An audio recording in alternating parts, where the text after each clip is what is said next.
Hello ladies and gentlemen, this is Badger Wild, and today I thought I would try something a little different by building a loadout based on a movie. Now the movie that I chose was 2004's The Punisher, and I love this movie because Thomas Jane did a spot-on Punisher. Just exactly straight up. He was not a badass, he was not a villain, he was just a guy who believed that this is what he had to do. He was doing something that no one else would. Now, for this loadout, you are going to need the M4A1 assault rifle. Now, this is going to also have some other parts added to it. Number one, your stock's going to be the same. Your telescopic sight is going to be the ACOG, a full auto to semi trigger system, because you're going to need the full auto for other reasons later.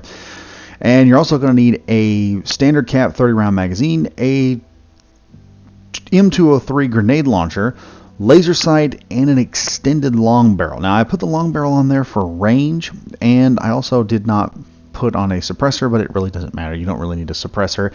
If you want to use that, you can, but that's totally up to you.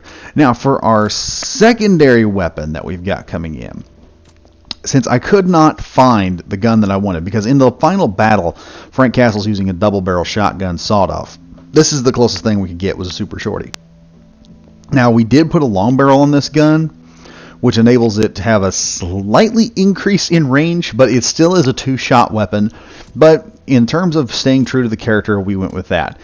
Now, for the final weapon is the one you see in the very beginning of The Punisher, where his father has created two custom 1911s with the Punisher emblems on them. I own one of these guns. They are totally awesome and worth it. Now, we could have put a full 15-round capacity magazine. It's probably not outside the Punisher's range, but we decided for this we're going to stay just within the film theory. I want to stay true to the film as much as possible. Now, of all the weapons Frank Castle uses, there is one weapon that is his staple, and that is the M4 carbine. Because Frank Castle, the Punisher, is a member of the United States Marine Corps, he is going to be operating with the M4 carbine or a variation of it, either the AR-15 or, on rare occasions, the AR-15, or even the M16 on other occasions. Now, this weapon has a great full auto feature, so I decided I would leave that in with the full auto, semi-auto trigger system. I also added a long barrel and the ACOG scope to increase the influence of the weapon. This enables you to push out and touch more targets at greater distance, giving you a greater range of influence over the battlefield and enabling you to remove targets long before they even get close to you. Now, you do have to take care with full auto, because full auto is going to eat through your ammunition, but it's nice to have those medium to short range engagements where simply letting the weapon do the work for you by going full auto and taking down multiple enemy assailants is a lot better option than sitting there trying to hit the trigger multiple times. Unless you're like me and you have a trigger finger that can pump 150 rounds out in less than a minute, you are not going to be able to punch down. Now, if you do have those longer range engagements, or there's a huge number of guys, the long barrel and the ACOG scope pair perfectly with the semi-automatic trigger function. Simply switch the weapon over to semi-auto and start taking precision accuracy shots. Now, the M4 AR-15 style series of weapons, this includes the M16 for those of you who don't know, this particular family is known for its accuracy, and many snipers will use the accuracy of the M4 as sort of a weeding out weapon or anti-sniper system. Now, you can use this in a pretty similar fashion, take out snipers at good distance, thin out enemy soldiers, or even put some precision fire in and take down targets that would be a much greater threat. However, for those really big targets that you may have a whole lot more trouble with, this gun does come with the legendary M203 grenade launcher. Perfect for vehicles, perfect for all the little helicopters that come in if you're accurate enough with it. Let's not also forget that if full auto and semi do not finish off a target, or they're hiding behind a wall, you can always upload the M203 grenade launcher and drop a grenade right inside the building with them. This helps out because the M203 is a long-range grenade launcher, able to take out hardened structures or enemies at great distance if you want to do it like an ambush style. Also to mention, it works great as an improvised demolition device.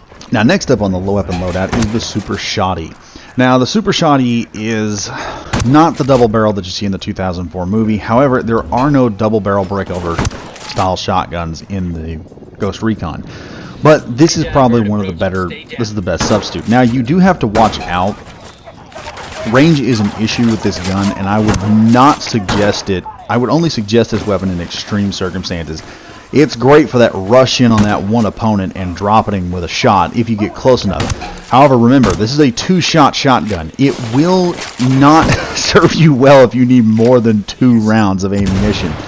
Now, my favorite tactic to use with this gun is in close quarter combat, when I can easily drop into flashbang and be able to take down multiple targets, or at least stun them with the flashbang, and then move in for the ultimate kill with this gun. It's a great brute force weapon, and probably a good fallback for in case your M4 runs completely out of ammunition.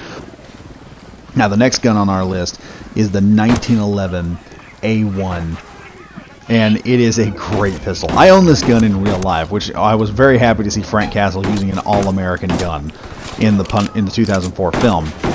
Now, this gun carries a really wicked amount of knockdown in real life. It's great range, and it appears to be the same in Ghost Recon. The range of this weapon enables it to take out targets at a pretty decent distance. Also, if you want to put a suppressor on it, you can maintain your stealth and do the whole stealth op mission with a little pistol and breaking necks. But however, it is just the firepower and range of this gun makes it an impressive backup weapon, because if your M4 runs out of ammunition and grenades, you are really going to be screwed.